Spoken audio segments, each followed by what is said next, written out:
اب عشاء کے وقت پورا دن گزر گیا پکنک کا، اب واپس آئے عشاء کے وقت اپنے باپ کے پاس، یعقوب علیہ السلام کے پاس، یبکون، روتے ہوئے، جھوٹ موٹ کے آنسو بہاتے ہوئے، مگرمچھ کے آنسو بہاتے ہوئے آ گئے. کہنے لگے ابا جی انا ذهبنا نستبق، بے شک ہم گئے تھے دوڑ کا مقابلہ کرنے. ایک تو ہم ایک دوسرے سے سبقت حاصل کر رہے تھے، دوڑ رہے تھے. انا ذهبنا نستبق، ہم ایک دوسرے سے دوڑ کا مقابلہ کرنے کے لیے گئے تھے وہاں پر اس جنگل میں جہاں ہم پکنک منا رہے تھے. وَتَرَكْنَا يُوسُفَ عِنْدَ مَتَاعِنَا، اور ہم نے جو سامان تھا وہ سارا ایک جگہ پہ ڈھیر لگا کے رکھا ہوا تھا، اور ہم وہاں پر جو ہے نا وہ یوسف علیہ السلام کو ہم نے کہا ذرا یہ سامان کا دھیان رکھو، ابھی تم تو بچے ہو، تم تو ہمارے ساتھ ریس نہیں لگاؤ گے، ہم ذرا دوڑ لگائیں اور تم ذرا سامان کے پاس بیٹھے رہو، دھیان کر لو اس کا.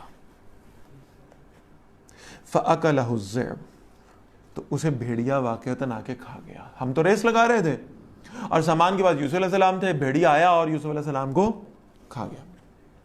وَمَا أَنْتَ بِمُؤْمِنٍ لَنَا، اور ہمیں معلوم ہے آپ ہماری بات نہیں مانیں گے، آپ ہم پر ٹرسٹ نہیں کریں گے. وَلَوْ كُنَّا صَادِقِينَ، اگرچہ ہم سچے بھی ہوں، اس لیے ہم اس بات کا ثبوت بھی ساتھ لے کر آئے ہیں. اچھا وہ ثبوت کیا تھا؟ یعنی اس پکنک پہ جانے سے پہلے یعقوب علیہ السلام نے ایک کرتا سلوا کر دیا تھا یوسف علیہ السلام کو، جو انہیں پہنا ہوا تھا، اسپیشل ایک کرتا تھا. اس کرتے پہ انہوں نے ایک یعنی وہاں سے کوئی بھیڑ بکری ذبح کی، اس کا خون لگا دیا اس کرتے کے اوپر، اور خون لگا کر وہ کرتا لے کر یعقوب علیہ السلام کے پاس حاضر ہوئے اور کہنے لگے جی کہ وہ بس یہ دیکھ لیں آپ، کرتا موجود ہے اور اس پہ یوسف علیہ السلام کا خون لگا ہوا ہے، ہم آپ کو بتا رہے ہیں اسے بھیڑیا کھا گیا. وَجَاءُوا عَلَىٰ قَمِيصِهِ بِدَمٍ كَذِبٍ، وہ یوسف علیہ السلام کے کرتے پر جھوٹا خون لگا کر لے آئے. قَالَ بَلْ سَوَّلَتْ لَكُمْ أَنفُسُكُمْ أَمْرًا، یعقوب علیہ السلام نے فرمایا بس اصل میں تم نے اپنے پاس سے ایک بات بنا لی ہے، تم نے ایک جھوٹ جو ہے اس کو کریٹ کر لیا ہے اپنے پاس سے، تو اب اس میں کچھ ہو نہیں سکتا. اور یہ جو یعقوب علیہ السلام کو یقین ہوا ہے نا کہ یہ تم نے جھوٹ پیدا کیا ہے، جھوٹ بنایا، جھوٹ گھڑا، یہ کیوں ہوا ہے؟ یعنی یہ کیسا بھیڑیا تھا کہ قمیض پوری صحیح سلامت چھوڑ گیا اور یوسف علیہ السلام کو کھا گیا. قمیض تو بالکل ٹھیک ہے،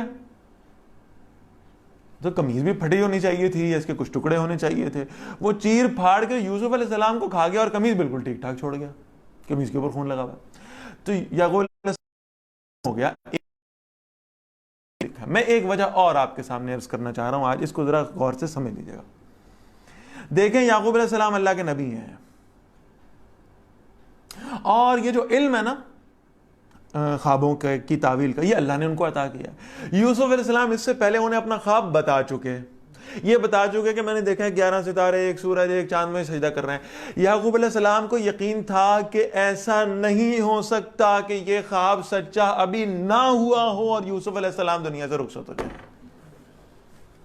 That was the basic reason. عقلی دلیل بھی ہوگی کہ بھیڑیے نے جو ہے نا وہ قمیض کو کھا لیا اور قمیض کو چھوڑ دیا اور یوسف علیہ السلام کو کھا لیا، یہ عقلی دلیل بھی ہوگی، لیکن میں سمجھتا ہوں اس سے کہیں زیادہ قوی دلیل یہ محسوس ہوتی تھی کہ یہ کیا معاملہ ہے بھائی، تو خواب تو ابھی پورا نہیں ہوا، اس خواب کی تعویل تو بھی پوری نہیں ہوئی، یہ کیسے ہو گیا؟ اس لیے یعقوب علیہ السلام کو یقین نہیں آیا کہ حضرت یوسف علیہ السلام کو واقعتاً کوئی نقصان پہنچا ہے. فَصَبْرٌ جَمِيلٌ، اب تو صبر جمیل ہی ہے.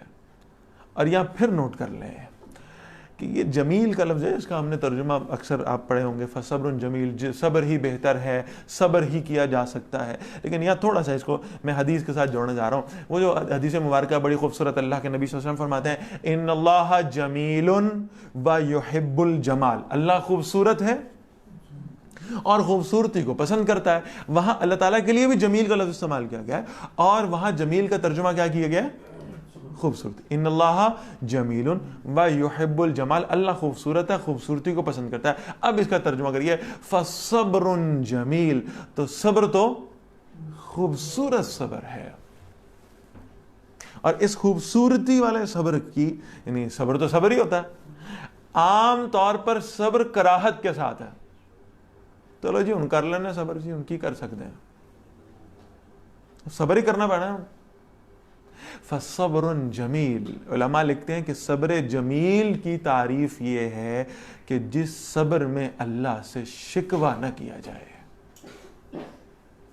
جس صبر میں کراہت نہ ہو،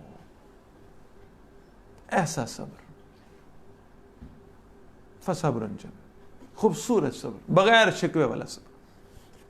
واللہ المستعان علی ما تصفون، اور اللہ ہی سے مدد طلب کی جاتی ہے، اللہ ہی سے استعانت طلب کی جاتی ہے جو تم بیان کر رہے ہو۔ میں تو اللہ ہی کے سامنے اپنی فریاد رکھتا ہوں، میں تو اللہ ہی کے سامنے جھکتا ہوں، میں تو اللہ ہی سے مدد مانگتا ہوں۔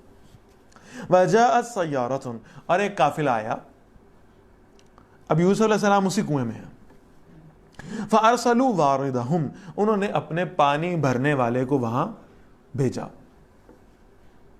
فَأَدْلَى دَلْوَهُ، اور اس نے اپنا ڈول اس میں لٹکا دیا پانی بھرنے کے لیے۔ یہ عام طور پر ہوتا ہے کہ وہاں کوئی چرخی موجود ہوگی شاید، لیکن ذرا اس چرخی کے لگے ہونے کا یوسف علیہ السلام کو فائدہ کوئی نہیں تھا، اس لیے کہ صرف اوپر چرخی لگے ہونے سے تو نہیں نکل سکتے تھے، ڈول کے ساتھ رسی باندھتے تھے اور چرخی کے اوپر سے ڈول جو ہے وہ نیچے پھینک دیا کرتے تھے۔ تو نے اپنا وہ ڈول جو ہے وہ پانی میں ڈالا، جب وہ ڈول نیچے آیا ہے پانی تک تو یوسف علیہ السلام اس کے اندر سوار ہو گئے۔ اب اس نے کھینچنا شروع کیا۔ اول تو ظاہر ہے کہ ایک 17 سال کا لڑکا ہو، نوجوان ہو اس میں، اور وہ بالٹی کے اندر ڈول کے اندر بیٹھ جائے اور اسے کھینچنا پڑے تو بہت مشکل کام محسوس ہوتا ہے، لیکن لگتا یہ ہے کہ شاید کوئی چرخی لگی ہوگی، پلی لگی ہوگی، تو جب وہ کھینچ رہا تھا تو اس کی بہت زیادہ کوئی طاقت لگی نہیں، وہ وزن جو ہے وہ سارا اس چرخی کے اوپر آ گیا اور آسانی سے اس نے اوپر کھینچ لیا۔ جیسے اس نے اوپر کھینچا اور وہ جو ہے نا وہ ڈول اوپر کی طرف آیا، فوراً اس نے دیکھا اور حیران ہو گیا کہ میں نے تو پانی نکالنا تھا، یہ کیا ہے؟ قالا یا بشرا ھذا غلام، خوشخبری، یہ تو لڑکا ہے اس میں۔ وَأَسَرُّوهُ بِضَاعَةٍ، اب ایک دفعہ تو وہ چلایا ہے خوشی سے، سرپرائزنگلی، ھذا غلام، لیکن ساتھ یاد ہو کسی کو بتانا نہیں ہے۔ وَأَسَرُّوهُ بِضَاعَةٍ، اسے چھپا لیا اور خاموش ہو گئے، کسی کو بتا دیا اور اس نے دعویٰ کر دیا نہیں یہ تو میرا غلام تھا، واپس کرنا پڑ جائے گا۔ اس لیے اگر یہ ہمیں ایسٹ ملا ہی ہے نا تو چپ کر کے اسے اپنے پاس رکھ لو، بتاؤ نہ کسی کو معلوم نہ ہو، ورنہ کوئی دعویٰ کر دے گا۔ اس پر اللہ نے فرمایا پہلے اس نے ایک دم وہ خوشی سے چلایا، پھر اس نے فوری طور پر یعنی چھپا لیا اس کو، اور پھر ساتھ ہی اللہ فرما رہے ہیں واللہ علیم بما یعملون، اللہ تو خوب جاننے والا تھا جو وہ کر رہے تھے، یعنی وہ سب سے بھی چھپا لیتے، اللہ کے علم سے چھپی ہوئی کوئی شے نہیں تھی۔ وَشَرَوْهُ بِثَمَنٍ بَخْسٍ دَرَاهِمَ مَعْدُودَةٍ، اور انہوں نے بیچ دیا اسے تھوڑی قیمت میں، یعنی گنتی کے چند درہموں میں۔ اچھا اب کیا معاملہ ہوا، یہ کون بیچ رہا ہے اس کو ذرا سمجھیں۔ اب یہ کرائم تو کر بیٹھے تھے، یوسف علیہ السلام کے جو بھائی تھے جرم تو کر بیٹھے تھے، لیکن جب بھی کوئی شخص جرم کر کے اسے چھپانے کی کوشش کرے نا تو نیچرلی ہوتا یہ ہے کہ اس کی کوشش ہوتی ہے کہ وہ جائے اور دیکھے کہ ادھر ہو کیا رہا ہے۔ اب کسی کو قتل کر کے پھینک دیا، اب وہ ذرا چھپ چھپ کے دیکھے گا کہ بھئی کوئی پولیس آتی ہے، کوئی دیکھتا ہے، پکڑتا ہے، کیا ہوتا ہے اس کا اور کیا نہیں ہوتا، جو میں جرم کر کے آیا وہاں کیا معاملہ ہوتا ہے۔ تو اب یہ وہاں بہرحال اپنے والد صاحب کو تو انہوں نے یہ کہانی سنا دی ساری کہ ایسا ہوا، لیکن پھر پیچھے جا کے دیکھ رہے تھے کہ وہ کہاں بھی فوت ہو گیا، یہ اس کو کوئی لے کر بھی گیا ہے، کیونکہ پہلے پلاننگ تو یہی تھی کہ قتل نہیں کرنا، کوئی قافلے والا آئے اور لے جائے۔ اچھا اب جب معلوم ہوا کہ اس کنویں کے قریب آ کر، ظاہر ہے یہ جو قافلے چلا کرتے تھے یہ کنویں کے قریب ہی اپنے پڑاؤ ڈالا کرتے تھے تاکہ پانی میسر آ جائے، اپنا پانی بھر بھی لیں، پی بھی لیں، غسل بھی کر لیں، اگلے سفر کے لیے بھی پانی جمع کر لیں۔ اب دیکھا کہ کنویں کے پاس آ کر وہ ایک قافلے نے پڑاؤ ڈالا، انہوں نے کہا لگتا ہے انہوں نے یوسف نکال لیا ہوگا یہاں سے، یہ پڑاؤ ہے ہی پانی کی وجہ سے، تو پڑاؤ ڈالتے ساتھ پہلا کام کیا ہوگا، پانی نکالیں، تو جب پانی نکالا ہوگا تو یوسف آ گئے ہوں گے باہر، انہوں نے فوراً کیا وہ جی ساڈا ایک منڈا گواچا ہے، ویئر از ہی، اچھا آپ کو مل گیا، چلیں بہرحال اب تو آپ کو مل گیا ہے، اب تو ہم آپ سے واپس نہیں لے سکتے، لیکن چلیں آپ ایسا کریں اس کی کچھ تھوڑی بہت قیمت ہمیں دیتے ہیں، ٹھیک۔ وَكَانُوا فِيهِ مِنَ الزَّاهِدِينَ، زہد کہتے ہیں بے رغبتی، دنیا سے بے رغبت ہو جانا، دنیا کا کوئی خیال نہیں، زاہد اور عابد کا لفظ ہم استعمال کرتے ہیں، زہد کہتے ہیں دنیا سے بے رغبت ہو جانا، دنیا کا کوئی خیال ہی نہ ہو، وَكَانُوا فِيهِ مِنَ الزَّاهِدِينَ, اس میں وہ بڑے زاہد اور عابد بن گئے جی, جو دن دے ہو دے دے ہو جی, ساڈی کوئی ڈیمانڈ نہیں, ہم کوئی بحث نہیں کرتے آپ سے, ہم کوئی بڑی اونچی آپ کو جو ہے نا وہ پرائس نہیں آفر کرتے, اب جو دیتے ہیں دے دیں ٹھیک ہے. اصل میں مقصد پیسے لینا نہیں تھا, مقصد یوسف علیہ السلام سے جان چھوڑانا تھا. تو اللہ فرمانے اس معاملے میں وہ بہت زاہد شمار ہوئے, انہوں نے یعنی پیسے ٹھیک ہے جو دیتے دے دیں. وقال الذي اشتراه من مصر لامراته, اب اس قافلے والوں نے خرید لیا یوسف علیہ السلام کو, اور خریدنے کے بعد لے جا کر انہیں مصر میں, یعنی یہاں سے اب فلسطین سے سفر ہے مصر کی جانب, قافلہ وہاں جا رہا تھا, وہاں لے جا کے انہیں بیچا. اب ظاہر اس نے انویسٹ کیا ہوا تھا, اس نے آگے بیچنا تھا تاکہ اسے جو ہے نا اس میں کوئی فائدہ ہو جائے. اس شخص نے آگے لے جا کے بیچا یوسف علیہ السلام کو, اور بیچا کسے؟ عزیز مصر کو. مصر کا ایک بڑا وزیر تھا, وزیر خزانہ تھا غالباً. اس کو لے جا کر جو ہے نا وہ اس کے پاس گئے اور یوسف علیہ السلام کو بیچ دی. تو عزیز مصر نے اپنی بیوی سے کہا اکرمی مثواہ, بھئی میں غلام خرید کر لایا ہوں, اکرمی مثواہ, اس کی رہائش باعزت طریقے سے رکھنا. یہ بات ذہن میں رکھیں, یہ جو بادشاہ اور وزیر ہیں ان کے, آج بھی آپ دیکھ لیں کوئی بہت بڑا کوئی فیڈرل منسٹر ہو یا کوئی فیڈرل سیکرٹری ہو, اس کا تو آپ اس کے سرونٹ کوارٹرز بھی دیکھ لینا تو عام آدمی کی رہائش سے بہتر ہی ہوں گے, ٹھیک. اور عام طور پر ہوتا بھی یہی ہے, یہ میں جی ایس پی صاحب کا پی اے ہوں, ہاں, اور میں جناب ان کا ڈرائیور ہوں, اور یہ وہ ایس پی صاحب کے ڈرائیور, وہ ڈی آئی جی صاحب کے, آئی جی صاحب کے ڈرائیور صاحب جو ہے نا وہ بھی اپنی ذات میں ایک آئی جی ہوتے ہیں. ان وزیروں مشیروں کے سرونٹ کوارٹرز بھی بڑے زبردست ہوتے ہیں. اب وہ عزیز مصر وزیر ہے بہت بڑا, اور اپنی بیوی کو کہہ رہا ہے اکرمی مثواہو, اس کی رہائش جو ہے نا باعزت طریقے سے رکھنا. عسیٰ ان ینفعنا, ممکن ہے کہ یہ ہمیں فائدہ پہنچائے. او نتخذہ ولدا, یا ہم اسے اپنا بیٹا ہی بنا لیں. ان کا اپنی اولاد کوئی نہیں تھی, انہوں نے کہا فائدہ تو پہنچائے گا, ہی از ویری انٹیلیجنٹ, اور یہ ہمارے کام شام بھی کرے گا, اور یعنی ہمارا حساب کتاب بھی دیکھ لے گا. اچھا, اس میں بھی آپ نوٹ فرمائیے گا کہ عزیز مصر نے یہ بھانپ لیا تھا کہ حضرت یوسف علیہ السلام میں اکاؤنٹنگ کی جو ابیلٹیز ہیں وہ بڑی زبردست ہیں, اور ایک وزیر خزانہ کو بہرحال ایسے لوگ اپنے مشورے میں, اپنی کابینہ میں یا اپنے آس پاس کے لوگوں میں چاہیے ہوتے ہیں جو اس کو اکاؤنٹنگ کے حوالے سے بڑا اچھے مشورے دے سکیں. یہ بڑا ہمیں فائدہ دے گا, یا پھر یہ ہے کہ ذرا اس کا ایٹیٹیوڈ اچھا ہوا ہے, اس کا اخلاق کردار اچھا ہوا, تو ہم اسے اپنا پتر ہی بنا لیں گے, ہمارا بیٹا کوئی نہیں ہے, ہم اسے اپنا بیٹا بنا لیں. او نتخذہ ولدا, ہم اسے اپنا بیٹا بنائیں. اب یہ پھر نوٹ کر لیں آپ کہ وہ جو عزیز مصر ہے وہ ارادہ رکھتا ہے یوسف علیہ السلام کو کہ بیٹا بنا لے, اور اس نے اپنا یہ ارادہ اپنی بیوی پر ظاہر بھی کر دیا ہے. اس کا مطلب یہ ہے کہ انہوں پترار گئی سمجھی, الفاظ تو یہی ہے نا, انہوں پترار گئی سمجھی. لیکن اس وقت میں یہ ذہن میں رکھیں کہ عزیز مصر کی بیوی کی انٹینشن جو ہے وہ کسی صورت میں بھی یوسف علیہ السلام کو اپنا بیٹا سمجھنے کی نہیں تھی.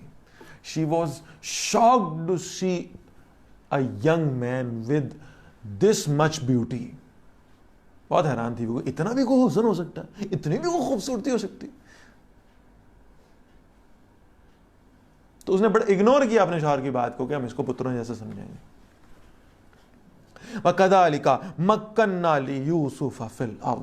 اب آپ یہ سمجھ رہے ہیں کہ بھائیوں نے ایک تدبیر کی, انہوں نے ڈال دیا, بھائیوں کی تدبیر کامیاب ہو گئی, قافلے والے آ گئے, اٹھا کے لے گئے, بیچ دیا, فلسطین سے مصر پہنچ گئے, بھائیوں کی جان چھٹ گئی, سارا معاملہ ہو گیا.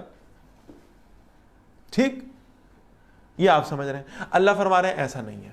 وَكَذَلِكَ مَكَّنَّا لِيُوسُفَ فِي الْأَرْضِ, یہ ان کی پلاننگ نہیں تھی, that was our planning. یہ اللہ کی پلاننگ تھی. یعقوب علیہ السلام اپنے قبیلے میں بڑے آدمی تھے, یوسف علیہ السلام اپنے ابا جی کے پاس رہتے, پھر بھی جب باپ فوت ہوتا ہے تو بڑا بیٹا اس کا وارث اور جانشین بنتا ہے. یعقوب علیہ السلام کے بعد وہ عزت, وہ یعنی اپنے قبیلے کے اندر, اپنے گاؤں کے اندر جو یعنی چودراہٹ وہ کسے ملنی تھی؟ بڑے بیٹے کو ملنی تھی. یوسف علیہ السلام تو 11ویں نمبر پہ جا کے آ رہے تھے, اور اللہ کہہ رہے ہم نے کیا پلان کیا ہوا تھا؟ ہم نے انہیں مصر کا بادشاہ بنانا تھا. تو فلسطین سے اٹھانا ہے, فلسطین کے ایک گاؤں میں نہیں رکھنا ہم نے ان کو لے جا کر مصر کے تخت پر بٹھانا ہے. تو یہ جو کچھ ہو رہا تھا نا, that was not according to the plan of the brothers of Yusuf علیہ السلام. Actually that was the plan of Allah. وَكَذَلِكَ مَكَّنَّا لِيُوسُفَ فِي الْأَرْضِ, ایسے ہم نے یوسف علیہ السلام کو زمین میں اقتدار دیا ہے. وَلِنُعَلِّمَهُ مِن تَعْوِيلِ الْأَحَادِيثِ, تاکہ ہم انہیں باتوں کی حقیقت کا, خوابوں کی حقیقت کا علم بھی سکھا دیں. وَاللَّهُ غَالِبٌ عَلَىٰ أَمْرِهِ, اور اللہ اپنے حکم پر غالب ہے. یہ سب کچھ جو وہ کر رہے تھے اپنی پلاننگ سمجھ کے کر رہے تھے, یہ اللہ کروا رہے تھے اصل میں ان سے, کہ اللہ کی پلاننگ کچھ اور تھی. وَلَكِنَّ أَكْثَرَ النَّاسِ لَا يَعْلَمُونَ, لیکن اکثر لوگ علم نہیں رکھتے, جانتے نہیں ہیں. وَلَمَّا بَلَغَ أَشُدَّهُ, اور جب یوسف علیہ السلام اپنی عمر کی پختگی کو پہنچے ہیں, پھر میں کہہ رہا ہوں کہ اس وقت تو 17 سال عمر تھی لیکن بلوغت نہیں تھی, اب اپنی عمر کی پختگی کو, بلوغت کو پہنچ گئے. آتَيْنَاهُ حُكْمًا وَعِلْمًا, اور ہم نے انہیں حکمت اور علم عطا فرمایا. وَكَذَلِكَ نَجْزِي الْمُحْسِنِينَ, اور اس طرح سے ہم نیکی کرنے والوں کو اجر عطا فرمایا کرتے ہیں, بدلہ دیتے. اب ذرا دیکھیے گا, یعنی یوسف علیہ السلام اب کہاں ہیں؟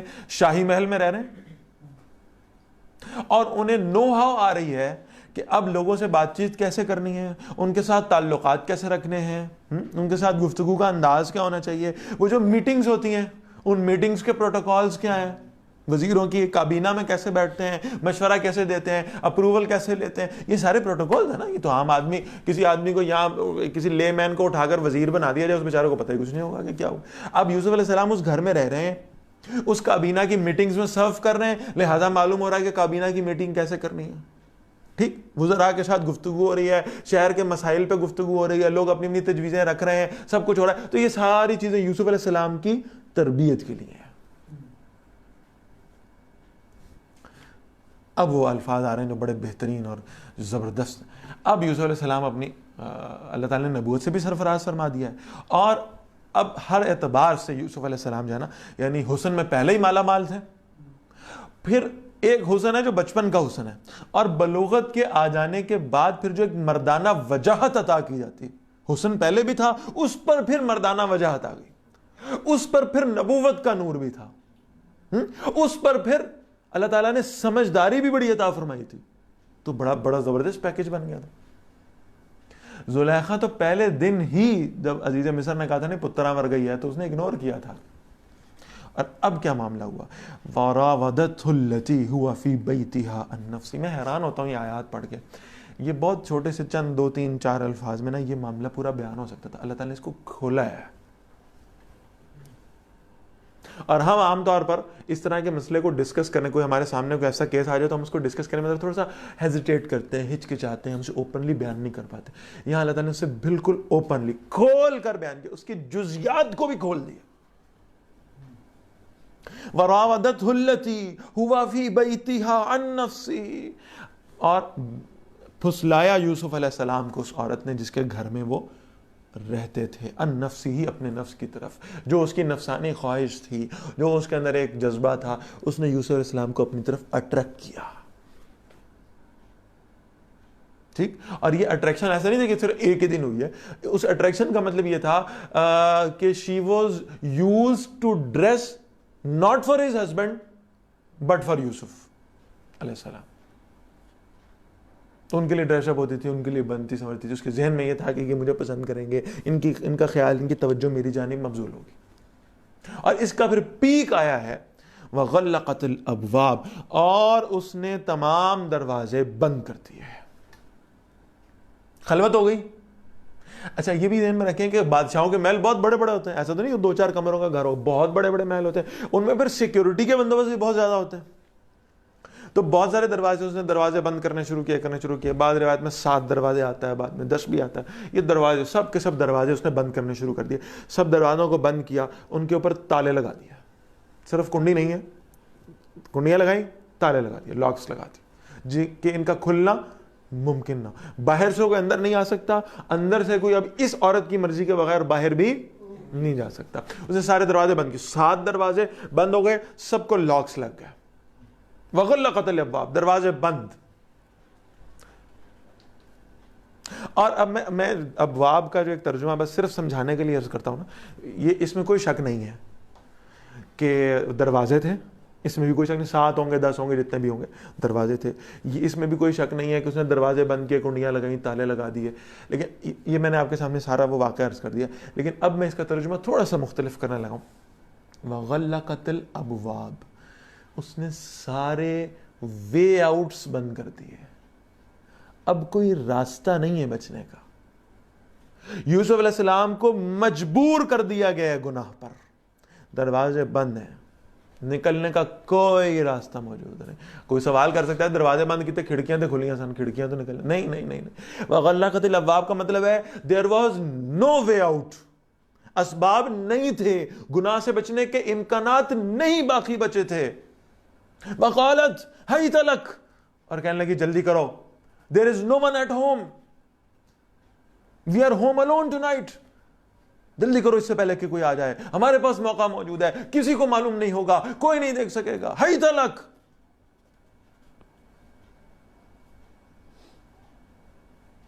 کوئی میرے ایسا ہوتا تو اول تو شاید ویسے ہی پھسل جاتا اور اپنے اوپر قابو نہیں رکھ پاتا. اس لیے کہ یہ بات نوٹ فرمائیے گا کہ مردوں کا جو میلان ہے عورتوں کی جانب وہ زیادہ ہوتا ہے. عورتیں عمومی طور پر اگر ان کے دل کے اندر کسی مرد کے لیے کوئی اٹریکشن پیدا بھی ہو تو ان کے اندر اللہ نے شرم و حیا کا معاملہ ایسا رکھا ہے کہ وہ ایکسپریسو نہیں ہے. وہ ایکسپریسو نہیں, مرد ایکسپریسو ہے, وہ اٹھا کر کے اپنی ساری کی ساری فیلنگ سامنے رکھ دیتا ہے. خواتین کو کسی مرد کی طرف اٹریکشن ہوتی بھی کم ہے, اور اگر ہو تو وہ اس کو ایکسپریس نہیں کرتی. مرد اپنے ایکسپریشن میں بہت بولڈ ہے, بہت اوپن ہے. اب یہاں وہ خاتون خود دعوت گناہ دے رہی ہے. ٹھیک, اول تو بچنا ہی بڑا مشکل تھا. اور اگر کوئی زاہد عابد متقی پرہیزگار ہوتا نا تو آگے سے کہتا, B B you know who am I, اور تینوں پتا بھی ہے میں تو کدی نماز نہیں چھڈی, اور تینوں پتا دے میں تسبیحاں پڑھتا ہے, تینوں پتا دے میں تہجد پڑھتا ہے, تمہیں پتا ہے میں عالم دین ہوں, تمہیں پتا ہے میں قرآن کا عالم ہوں. میں یہ بات کر رہا ہوں, یہ بہت اونچے لیول کی باتیں ہیں, یہ ہر آدمی نہیں کر سکتا. ٹھیک ہے نا.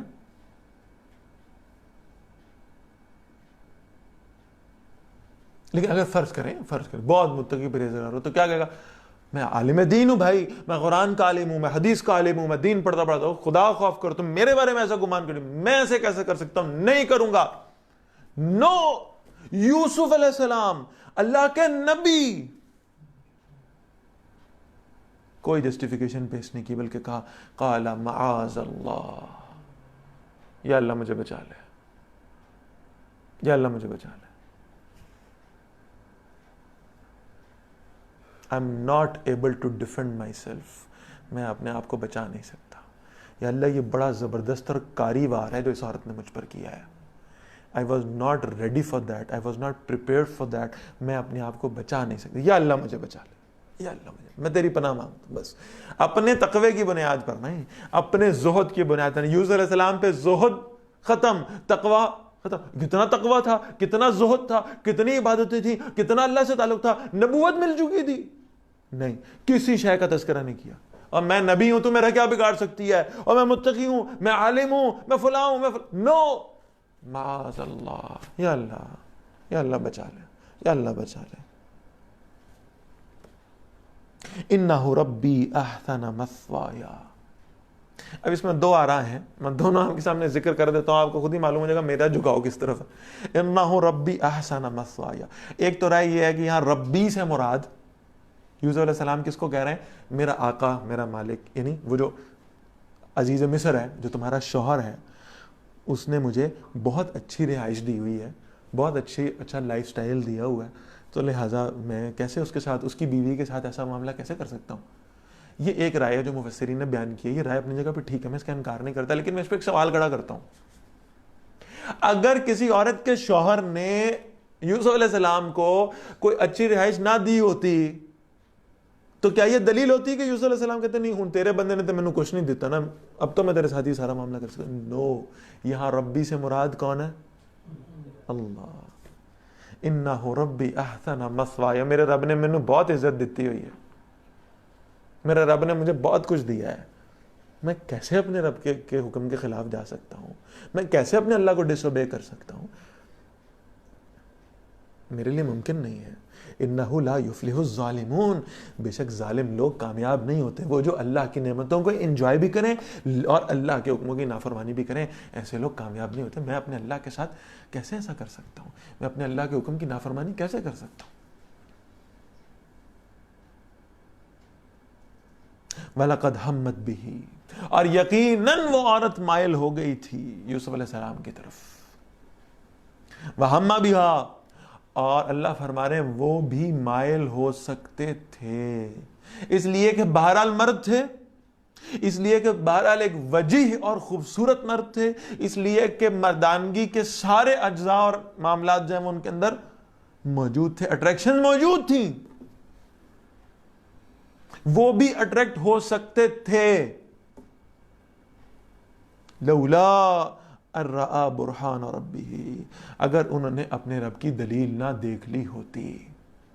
یہ دلیل کیا ہے؟ اس کے بارے میں بہت ساری چیزیں آتی ہیں، بہت سارے مفسرین نے آراء لکھی ہیں۔ ایک روایت میں آتا ہے کہ حضرت یعقوب علیہ السلام کا چہرہ سامنے آ گیا، انہوں نے کہا بیٹا یہ کام نہیں کرنا، یہ بھی رائے ہے، اور بھی بہت ساری آراء ہے۔ ایک رائے یہ بھی میں نے پڑھی ہے کہ اسرائیلی سی روایت ہے، اس میں بہرحال شاید ہمارے بھی بعض مفسرین نے اس کو ذکر کیا ہو کہ جب وہ دروازے بند ہو گئے نا تو وہ زلیخا نے کیا کیا کہ وہ ایک مورتی سی پڑی ہوئی تھی وہاں پہ، یہ تو بتوں کے پجاری تھے، اس نے اس مورتی پہ کپڑا ڈال دیا۔ تو یوسف علیہ السلام نے کہا بی بی ہے کیا کیتا؟ اس نے کہا جی وہ میں مورتی پڑی ہوئی ہے تو میں اس کے سامنے تھوڑی نا یہ سارا کام کروں گی، تو میں نے اوپر کپڑا ڈال دیا۔ تو یوسف علیہ السلام نے کہا اللہ دی بندیے، میرے رب دی اکھاں سے تو پردہ نہیں پہ سکتا، تو جس کو خدا سمجھتی ہے اس کے اوپر پردہ ڈال دے گی، تو میرے رب کی آنکھیں تو بند نہیں ہو سکتی ہیں، میرا رب تو دیکھ رہا ہے، میں اس کے سامنے یہ کام کیسے کروں؟ یہ بھی روایت موجود ہے۔ لیکن اگلی آیت بڑی خوبصورت ہے، فرمایا کذالک لنصرف عنہ السوء والفحشاء، کیا خوبصورت الفاظ، دل کرتا ہے کہ پڑھے جائیں الفاظ اور ان کو ریپیٹ کرتے جائیں اور انہیں کو دہراتے جائیں۔ کذالک لنصرف عنہ السوء والفحشاء، ہم اپنے بندوں سے برائی اور بے حیائی کو ایسے دور کر دیا کرتے ہیں۔ ساری انسانیت کو ہم کہتے ہیں برائیوں سے دور ہو جاؤ، اور جو ہمارے بندے ہیں نا، جو نبوت پر فائز ہو گئے، جو صدیقیت پر فائز ہو گئے، ان کے لیے ہم کیا کرتے ہیں؟ کذالک لنصرف عنہ السوء والفحشاء، ساروں کو ہم کہتے ہیں تم بے حیائی اور برائی سے دور رہو، اور اپنے خاص بندوں کا جب معاملہ آتا ہے ہم بے حیائی اور برائی کو کہتے ہیں خبردار میرے بندوں کے قریب بھی نہ آنا۔ ہم ان کی ایسے حفاظت کرتے ہیں۔ انہ من عبادنا المخلصین، بے شک وہ ہمارے چنے ہوئے بندوں میں سے تھا۔ یوسف علیہ السلام کی بات ہو رہی، اور کیسے اللہ نے حفاظت فرمائی؟ واستبق الباب، وہ دونوں دوڑے۔ اب ذرا نوٹ فرما لیں، پھر یوسف علیہ السلام نے پہلا کام کیا کیا؟ قال معاذ اللہ، یا اللہ بچا لے، اور پھر کیا کیا؟ دوڑ پڑے، اللہ سے دعا کی، دوڑ پڑے۔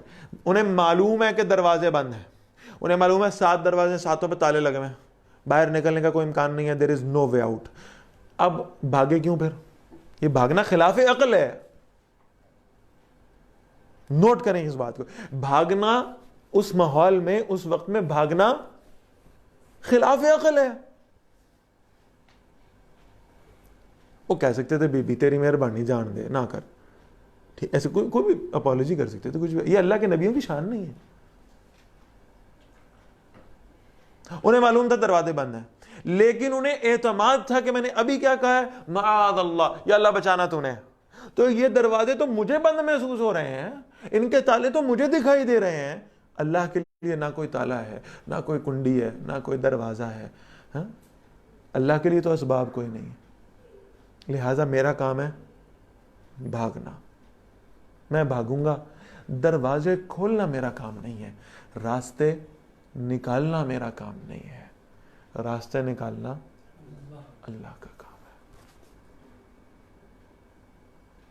تم بھاگو، راستے اللہ پیدا کر دے گا، اور اللہ نے وہ راستے پیدا کیے، ہر شے لاکڈ، ہاں جی، اور یوسف علیہ السلام بھاگے، اور جیسے یوسف علیہ السلام ایک دروازے کے پاس پہنچے، ٹھک کر کے تالا کھلتا اور دروازہ کھل جاتا. اگلے دروازے بھاگتے ہوئے اگلے دروازے کے پاس جاتے، ٹھک ہوتی، دروازہ کھل جاتا، اگلے دروازے، سارے دروازے کھلتے چلے گئے. تمہارا کام ہے برائیوں سے بچ کر بھاگنا، اور تمہارے لیے راستے کھولنا، یہ اللہ کا کام ہے اگر تمہیں اللہ پر یقین ہے تو. واستبق الباب، بھاگے یہ دونوں دروازے کی طرف. وَقَدَّتْ قَمِيصَهُ مِن دُبُرٍ. میں کہہ رہا ہوں ایک ایک لفظ پہ دل کرتا ہے کہ ایک ایک گھنٹہ لگایا جائے، اتنے خوبصورت الفاظ. اب زلیخا بھی پیچھے بھاگ رہی، یوسف علیہ السلام آگے بھاگ رہے ہیں، زلیخا پیچھے بھاگ رہی.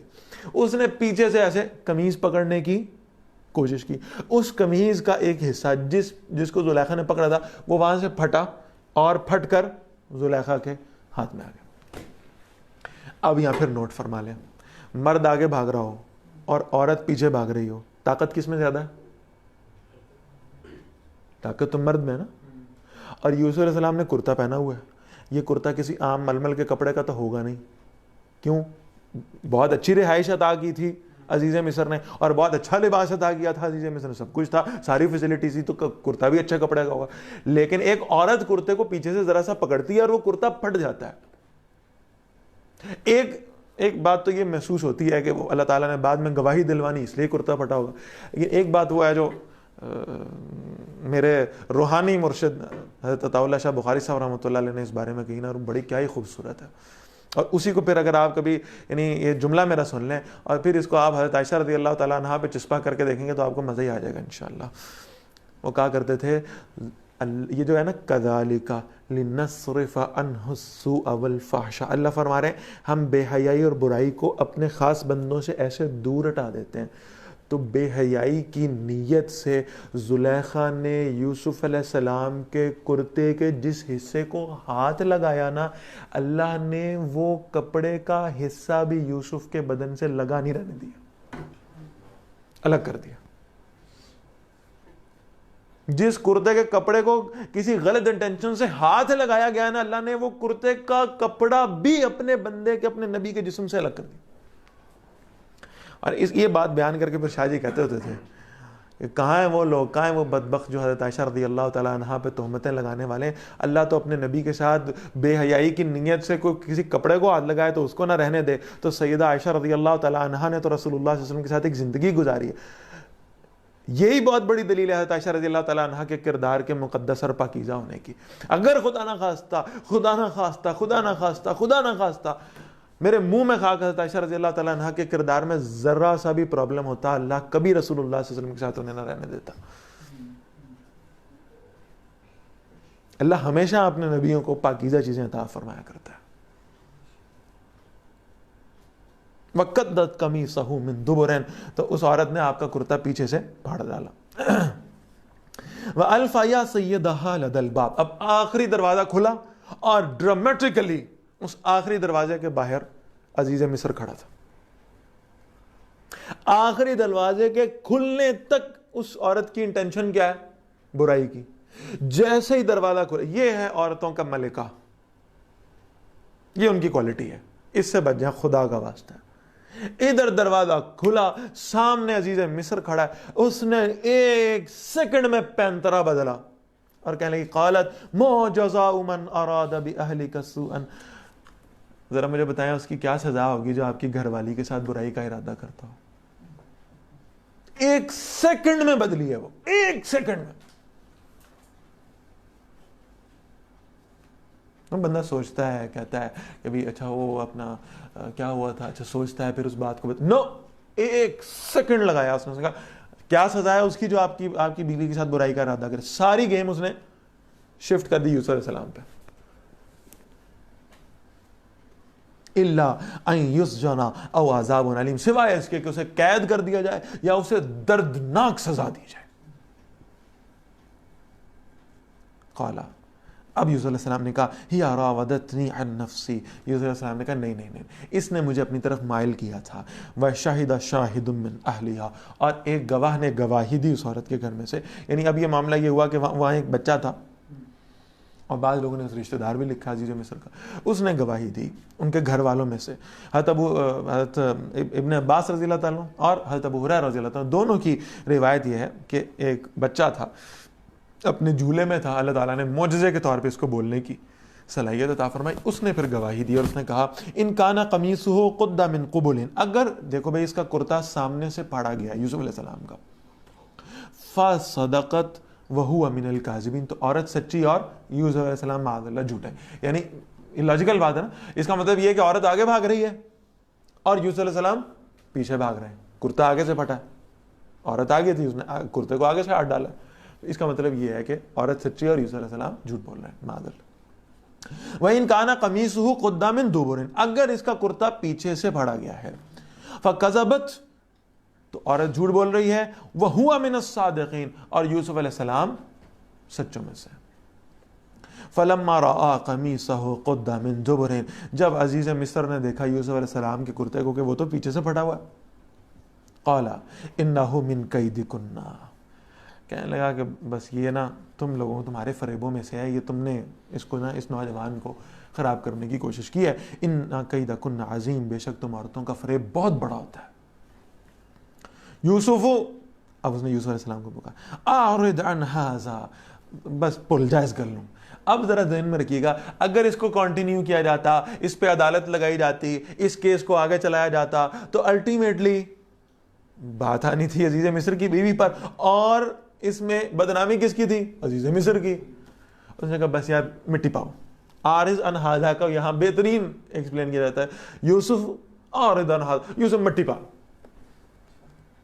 واستغفری لذنبک، اور عورت تو سن، تو اپنے اس گناہ کی معافی مانگ، انکی کنت من الخاطئین، تو گناہ گاروں میں سے ہے، تو نے غلطی کی ہے. ٹھیک، یوسف علیہ السلام کو کیا کہہ رہا ہے؟ اگنور کر دو، مٹی پا، اور اپنی بیوی کو کہہ رہا ہے جی معافی مانگ، تو نے غلطی کی. وقال نسوۃ فی المدینہ. اچھا اب معاملہ یہ ہوا ہے کہ یعنی اور بڑا نیچرل معاملہ ہے، یہ بادشاہ کا گھر ہے، بہت بڑا وزیر ہے، اس کا گھر ہے، اس کے گھر میں کوئی یوسف علیہ السلام اکیلے تھوڑی، اور بھی بہت سارے نوکر چاکر ہوں گے، اور یہ نوکر چاکر جو ہے نا، یہ باتوں کی ایک جگہ سے دوسری جگہ کمیونیکیشن کا بہترین ذریعہ پائے جاتے ہیں. بات آ رہی سمجھ؟ تو کسی نے وہاں دیکھا یہ معاملہ ہوا ہے، اور وہ بات آگے چلتی چلتی چلتی چلتی پھیلتی چلی گئی. یہ جو سکینڈلز ہیں، یہ جو افیئرز ہیں، یہ تو جنگل کی آگ کی طرح پھیلتے ہیں. ذرا سے کسی کو معلوم ہو جائے اور باتیں پھیلتی پھیلتی پھیلتی چلتی. اور پھر یہ بھی ذہن میں رکھیے گا کہ جیسے عام طور پر ہوتا ہے ایک ہی محلے میں لوگ رہ رہے ہوتے ہیں، ایک ہی کام والی ہے، وہ ایک گھر میں کام کرتی ہے، وہاں سے کام کر کے دوسرے گھر میں چلی جاتی ہے، پھر تیسرے گھر میں چلی جاتی ہے. تو اور اس کی عادت ہوتی ہے کہ جب وہ کام سے تھک کر بیٹھی تو اس نے جس پچھلے گھر سے وہ آئی ہے نا، جہاں جو سٹوری وہ دیکھ کر آئی ہے نا، اس نے اس گھر میں بیٹھ کر اس سٹوری کو وہاں ریپیٹ کرنا. یہ اس کی کوالٹی ہے. اور ان بادشاہوں کے ہاں تو بہر ظاہر ہے یہ کچھ اسپیشل قسم کے ملازم نوکر رکھنے والے ہوتے ہیں، تو بعض لوگ ایسے جو ان کے کامن بھی ہوتے ہیں. بعض دفعہ ایسا ہوتا ہے کہ جو کپڑے دھونے والا ہوتا تھا وہ سب کا کامن، سارے وزیروں کی پوشاکیں وہ دھویا کرتا تھا. اس طرح کے بہت سارے لوگ کامن ہوتے ہیں. اب یہ بات نکلی اور باقی وزیروں کی بیویوں تک بھی پہنچ گئی. ٹھیک نا، بہت عام بات ہے. دیکھیں نا، کام والی تھک گئی ہے، اب وہ سستانے کے لیے بیٹھی ہے، اب وہ مالکن آئی اور آ کر اس نے کہا بھی وہ تو بہ گئی، کم کیوں نہیں کر دی؟ اب اس نے اپنے کام نہ کرنے کا اور تھوڑی دیر ریسٹ کرنے کا جو اس نے جواز پیش کرنا ہے نا، اس نے اپنی مالکن کو یہ کہنا ہے اب پتہ تھا انہوں آج ادھر باجی کی ہوا ایسی، اب اس کو بھول گیا کہ کام پینڈنگ ہے. ہاں 10 کی ہوا ایسی، پلا بات سمجھ آ رہی ہے نا. اب اس نے اس کو واقعہ بھی سنا، اس کا چسکا بھی پورا ہو گیا، اس سننے والی مالکن کا چسکا بھی پورا ہو گیا، اور اس کو ریسٹ بھی مل گیا.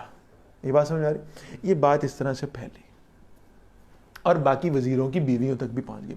وقال نسوۃ فی المدینہ. اب وہ شہر کی عورتیں جو ہے نا وہ کہنے لگیں امراۃ العزیز تراود فتاها عن نفسه. کیسی عجیب بات ہے، یہ عزیز مصر کی بیوی ہے، اتنے بڑے فیڈرل منسٹر کی بیوی ہے، اور انوالو ہو گئی ایک غلام کے ساتھ. کو بڑا ہاتھ مارتی، ہاں غلام کے ساتھ انوالو ہو گئی. قد شغافہا حبا. اس کا دل اس کی محبت میں ایسا چھا گیا، ایسا اس کے دل میں اس کی محبت آ گئی، اس نے دیکھا بھی نہیں ہے تو غلام ہے. اپنا اسٹینڈرڈ تو دیکھتی کم از کم. اگر کوئی افیئر چلانا ہی تھا, اگر کوئی ایکسٹرا میرٹل اسکینڈل ہونا ہی تھا, تو بہرحال یہ کہ اپنا لیول تو دیکھتی کم از کم غلام کے ساتھ. اِنَّا لَنَرَاهَ فِي ضَلَالٍ مُبِينٍ, ہم تو اس کو کھلی گمراہی میں دیکھتی ہیں. یہاں کھلی گمراہی سے مراد یہ سمجھیں, وہ یہ نہیں کہہ رہے ہیں کہ اس کا افیئر چلانا غلط تھا. ان کا کہنا یہ ہے کہ یہ سب اسٹینڈرڈ افیئر تھا, اپنے لیول کے ساتھ نہیں تھا. فَلَمَّا سَمِعَتْ بِمَكْرِهِنَّ, اچھا اب یہ جو کام والیاں تھیں انہوں نے واپس آ کے, اب وہ ادھر جو باتیں ہوئی وہ آ کر عزیز مصر کی بیوی کو سنائیں کہ لو جی اب آپ کے بارے میں یہ باتیں شروع ہو گئی ہیں کہ آپ سب سٹینڈرڈ قسم کے معاملے میں انوالو ہو گئی ہیں. فَلَمَّا سَمِعَتْ بِمَكْرِهِنَّ, اب عزیز مصر کی بیوی نے ان باقی وزراء کی بیویوں کی ان سارے گاسپس کو سنا, پتہ لگا کہ ایسا ہو رہا ہے. ارسلت الیہن, اس نے کہا اچھا میں ان کو بتاتی ہوں کہ میں اس بندے کے اوپر فدا ہوئی کیوں. ارسلت الیہن, بہت خوبصورت الفاظ. تو عزیز مصر کی بیوی نے سب کو انویٹیشن کارڈ بھیجے, آئیں جی ذرا کٹھے بیٹھتے ہیں, دعوت شاوت کھاتے ہیں. وَآتَدَتْ لَهُنَّ مُتَّكَأً, اور ان کے لیے ایک فرشی نشست تیار کر دی, فرش کے اوپر یعنی سب کو بٹھا دیا. اور عام طور پر یہ دیکھیں کہ یہ اس وقت کے لوگوں کا بڑا یہ مزاج ہوتا تھا کہ ڈرائنگ رومز جو ہوتے تھے وہ اس طرف سے ہوتے تھے کہ بالکل فرش پہ پوری وہ نشستیں بنی ہوئی ہیں, گاؤ تکیے لگے ہوئے ہیں. اور آج بھی آپ افغانستان کے اندر اگر دیکھ لیں حجرہ کلچر جو ہے اس کے اندر جو ہے وہ ساری فرشی نشستیں ہوتی ہیں اور اسی طرح لوگ بیٹھے ہوتے ہیں. تو ایک فرشی نشست تیار کی گئی. وَآتَتْ كُلَّ وَاحِدَةٍ مِّنْهُنَّ سِكِّينًا, اور اب اس نے کیا کیا کہ سب کو ایک ایک چھری پکڑا دی. اچھا اس میں بھی ذرا نوٹ کریں, یہ بڑے لوگوں کے گھروں میں عام طور پر خود وہ پھل کاٹنے کا اور اس طرح کا رواج نہیں ہوتا, ٹھیک ہے نا. غالباً یہ محسوس ہو رہا ہے کہ کھانا کھانے کے بعد کی بات, اور ان عورتوں کی آپس میں بڑی دوستی بھی ہوگی. انہوں نے کہا پھل رکھیں, چلو اپنے اپنے کاٹو, چلو شاباش, ایسے جیسے فرینکلی ماحول میں, چلو اپنے اپنے پھل کاٹو. سب کو چھری پکڑا دی, اور یہ پلانڈ تھا. ورنہ یہ ذہن میں رکھیں, ورنہ وہ تو پھل تو کٹے کٹائے, ملازم اتنے نوکر رکھے, وہ کیا کرتے ہیں گھر میں, وہ پھل کاٹ کے سب کچھ پلیٹس میں رکھ کے پیش کرتے. تو بس پھل سامنے رکھوائے اور کہا چلیں اب جو آپ کا ان پھلوں میں سے دل کرتا ہے نا اپنی مرضی سے لیں, کاٹیں اور کھاتے رہیں. ڈھیر لگا ہوا پھلوں کا, مختلف انواع و اقسام کے پھل ہیں. اچھا اب ذرا نوٹ کریں اس بات کو, یہ بڑی خوبصورت بات ہے.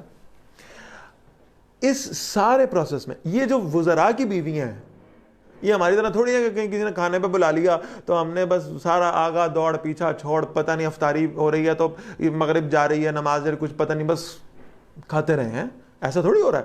ان کے گھر میں تو بہترین کھانے پکتے ہیں, ان کو تو کھانے کا کوئی لالچ نہیں تھا. یہ جمع کیوں ہوئی تھی وہاں؟ یہ تو جمع ہوئی تھی یہ دیکھنے کے لیے کہ وہ منڈا کیڑا ہے, اور اس پورے کھانے کے پروسیس میں انہیں وہ لڑکا نظر نہیں آیا. یعنی آپ اندازہ لگائیے کہ وہ ایک دوسرے سے کیا سرگوشیاں کرتی ہوں گی.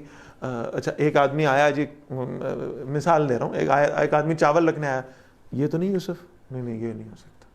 اچھا اب دوسرا آیا, اس کو کچھ اور سرو کر, اے تو نہیں یوسف کتے, او نہیں اے بھی ایویں ہی ہے. اچھا اے تو نہیں کتے, او نہیں اے بھی نہیں لگتا. اب ساری آپس میں گوسپ, اور وہ عزیز مصر کی بیوی کو پتہ ہے کہ یہ آپس میں کانوں میں کیا کہہ رہی ہیں, اے تو نہیں کتے, اے تو نہیں, یہ ہو رہا ہے. اس نے جان بوجھ کے یوسف علیہ السلام کو منع کیا ہوا تو تم نے سامنے نہیں آنا. اب چھریاں پکڑا دی اس نے پلانڈ طریقے سے, سارے پھل لگے ہوئے, میں نے کٹوائے نہیں, آپ اپنی اپنی چوائس سے جو آپ کا دل کرتا ہے لیں, کاٹیں, کھاتی رہے, ٹھیک. اور وقالت, اور پھر اس نے کہا اخرج علیہن, اور یوسف ادھر آئیں ذرا. اور تفسیر ابن کثیر میں لکھا ہے کہ معاملہ ایسا تھا کہ ایک دروازہ اس طرف تھا اور ایک دروازہ اس طرف تھا, فرشی نشست تھی.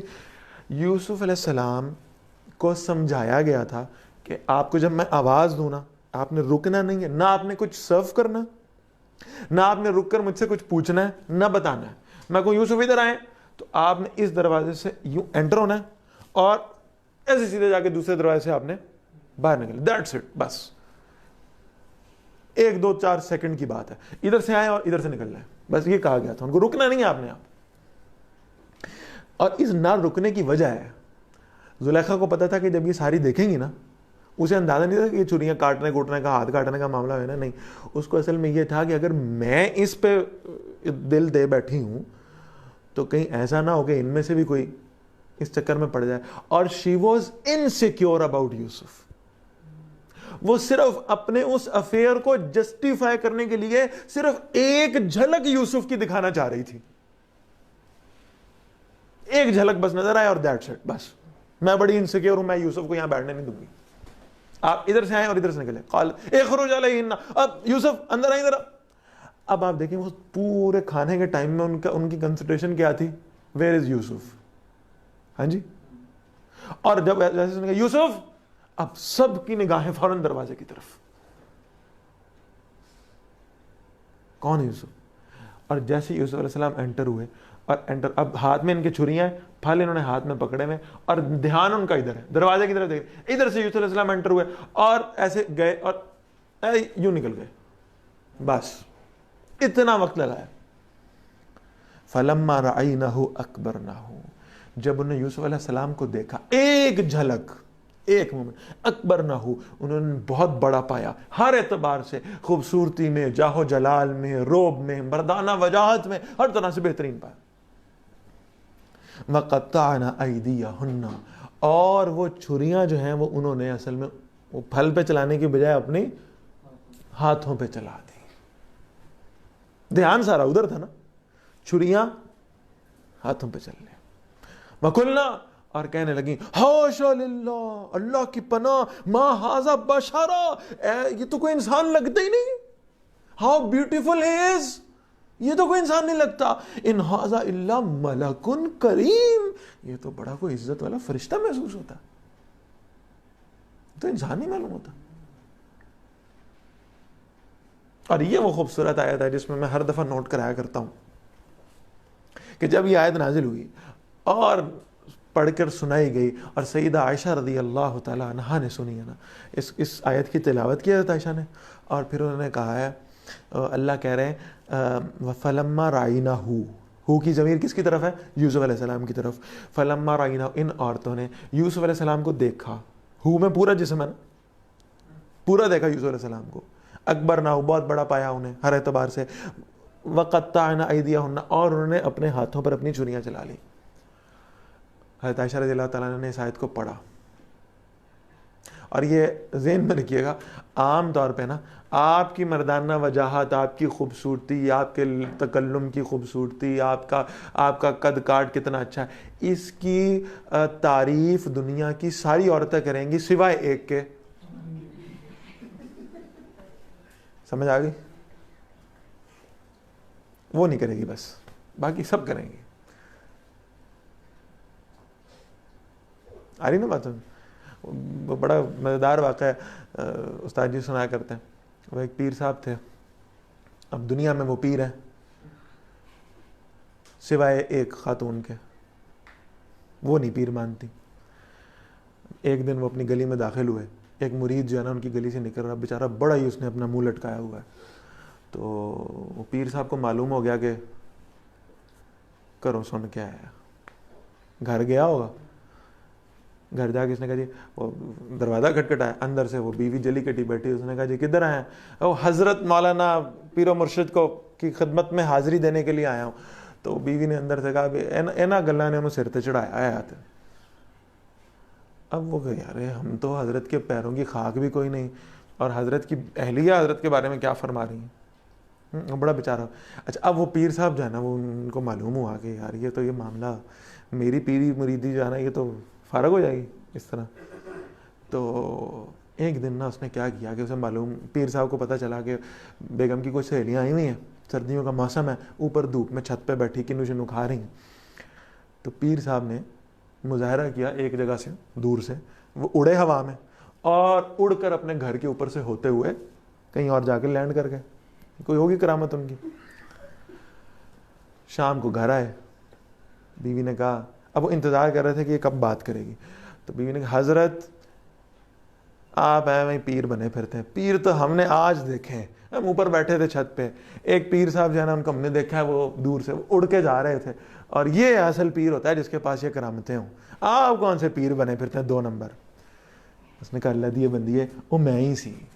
کہا شکر ہے منی تو صحیح نا, اللہ دیے بندیے میں ہی سی. اس نے کہا اچھا تبھی میں کہوں تھوڑا ٹیڑھے ہو کے اڑ رہے تھے. ساری دنیا آپ کو پیر مانے گی، عالم مانے گی، حضرت فلانا فلانا، سوائے آپ کی میرے نبی صلی اللہ علیہ وسلم کی گریٹنس کیا ہے. یہ آیت پڑھتی ہیں سیدہ عائشہ رضی اللہ تعالیٰ عنہ، اور صحیح حدیث میں حضرت عائشہ رضی اللہ تعالیٰ فرماتی ہیں لو رأینا جبینہ، اگر یہ عورتیں میرے نبی کے صرف پیشانی کو، ماتھے کو دیکھ لیتی نا، ان کی چھریاں ان کے ہاتھوں کی بجائے دلوں پہ چل جاتی.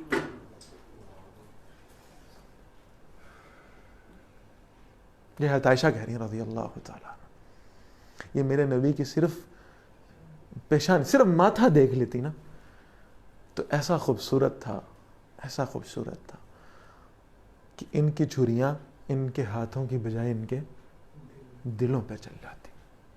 یہ حسن اللہ نے میرے نبی کو عطا فرمایا صلی اللہ علیہ وسلم. اور اس سے بڑھ کر حسن پھر میں وہ بیان کر رہا ہوں. ہر سال مجھے بڑا مزہ آتا ہے یہ شعر سنانے کا، پنجابی کا شعر ہے، لیکن کیا کسی نے کیا تخیل کسی کو اللہ نے عطا کیا ہے اور کیا اس نے لکھ دیا ہے. بس میں تو عاشقی کر اٹھتا ہوں، مجھے کبھی وہ شاعر ملے نا تو میں اس کے ہاتھ چوم لوں اللہ کی قسم.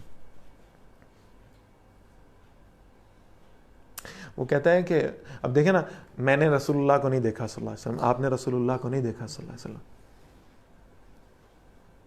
تو شاعر کہتا ہے، پنجابی کا شعر ہے، میں اردو میں ٹرانسلیٹ کروں تو مزہ شاید آپ کو نہیں آئے گا لیکن پھر بھی سمجھا دوں گا، اور اس پنجابی کا اپنا ہی مزہ ہے. وہ شاعر کہتا ہے ایک جھلک جو ویکھی یوسف دی، ایک جھلک ہی تھی نا، ادھر سے نکلے ادھر سے نکلے، ایک جھلک جو ویکھی یوسف دی، ہتھ کٹ لے مصر دیاں عورتاں نے، ایتھے بن ویکھیاں او دے نام متوں لکھاں سر کٹوائی جاندے نے. مصر کی عورتوں نے تو ایک جھلک دیکھی تھی یوسف علیہ السلام کی اور اپنے ہاتھ کاٹ لی. ہم نے رسول اللہ کو نہیں دیکھا صلی اللہ علیہ وسلم، لیکن بغیر دیکھے ہم حضور کے نام پر اپنا سر کٹوانے کو تیار ہیں انشاءاللہ. یہ اللہ کے نبی صلی اللہ علیہ وسلم کی گریٹنس. تو ان عورتوں نے کہا حاشا للہ، اللہ کی پناہ، یہ تو بندہ ہے ہی نہیں، ما ھذا بشرا، یہ تو انسان نہیں لگتا، ان ھذا الا ملک کریم، یہ تو بہت عزت والا فرشتہ معلوم ہوتا. قالت، تو عزیز مصر کی بیوی نے کہا فذالکن الذی لمتننی فی، یہ وہی ہے جس کے بارے میں تم مجھے ملامت کرتی تھی. ہن پتہ لگ گیا، ہن آرام ہے. تم مجھے کہتی تھی میں کیوں اس میں انوالو ہوئی ہوں، اب تمہیں پتہ لگا یہ کتنا خوبصورت. اور وہ جو پہلے تھوڑا سا آپ سمجھیں کہ اس کا جذبہ ڈاؤن ہو گیا تھا نا، اب جب اس نے عورتوں کے ہاتھ کٹے ہوئے دیکھے نا، اب وہ اور سٹرونگ ہو گئی اندر سے. اس نے کہا یہ صرف ایفیکٹ میرے اوپر نہیں ہے، یہ ساری عورتوں پر ہی ہے، سبھی اس کے حسن و جمال کی اسیر ہو رہی ہیں. وقالت راودتہ عن نفسی، واقعی اب اس نے کنفیس کیا اپنے شوہر کے سامنے. وہ کہہ رہی ہے کہ نہیں یوسف علیہ السلام کی صورت ہے. اب وہ شیر ہو گئی، اس نے کہا ہاں میں کنفیس کرتی ہوں، مانتی ہوں میں نے اس کو اپنی طرف بہکایا تھا. فاستعصم، بس یہ بچ گیا.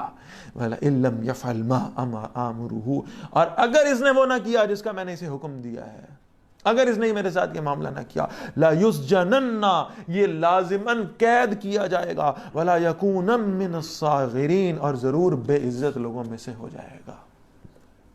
لیکن نا پہلے وہ ڈیفینسو پوزیشن پہ تھی، کہہ رہی تھی میں تو کچھ نہیں کیتا، میں تو بڑی معصوم. اب جب انہوں نے دیکھا کہ باقی عورتوں نے ہاتھ کاٹ لیا، اب وہ شیر ہو گئی. اس نے کہا ایسی کی تیسی، اب میں نے کیا ہے، کہہ رہی ہوں میں نے کیا ہے، I am confident about that, اور اب اگر اس نے میری بات نہ مانی نا تو میں اسے قید میں ڈالوں. اب پھر ظاہر ہے کہ یہ قید کی دھمکی اس نے دی تھی. قالا، یوسف علیہ السلام نے عرض کیا رب السجن احب الی مما یدعوننی الیہ. یوسف علیہ السلام کہہ رہے ہیں یا اللہ، یہ جس گناہ کی طرف مجھے بلا رہی ہے نا، اس سے زیادہ مجھے قید عزیز ہے. میں وہ گناہ نہیں کرنا چاہتا. اگر میرے پاس آپشن ہے نا، اور آپشن یہ ہے کہ یا میں یہ گناہ کر لوں اور یا میں قید خانے کو چوز کر لوں، ہاں، تو میرے لیے قید خانہ بہتر، میں یہ گناہ نہیں کروں. آپ دیکھیے اس گناہ میں پڑنے سے دنیاوی طور پر کتنے فائدے ہو رہے تھے، انورٹڈ کاماز میں کہہ رہا ہوں، ہے جس گھر میں رہ رہے تھے اس کی مالکن کے ساتھ انوالو ہو گئے، پیسہ بھی فل ملے گا، اور جناب یہ جو عیش و عشرت اس گناہ کی ہے، جنسی لذت وہ بھی میسر آ جائے گی، اور گھر میں بھی جو ہے نا وہ پکے ہو جائیں گے، کوئی نکالے گا بھی نہیں، سب سارے معاملات مل رہے ہیں. تو انہوں نے کہا بھی لیکن بہرحال یہ گناہ ہے. اگر میرے پاس آپشن ہے کہ میں نے یہ گناہ کرنا ہے یا میں نے قید میں جانا ہے، تو یا اللہ میں یہ گناہ نہیں کروں گا. بظاہر یہ گناہ مجھے بہت زیادہ دنیاوی طور پر فائدے دینے والا ہے، لیکن مجھے دنیاوی فائدے نہیں چاہیے، میں آپ کی نافرمانی کر کے دنیاوی فائدے نہیں لوں گا، میں قید میں چلا جاؤں، یہ میرے لیے بہتر.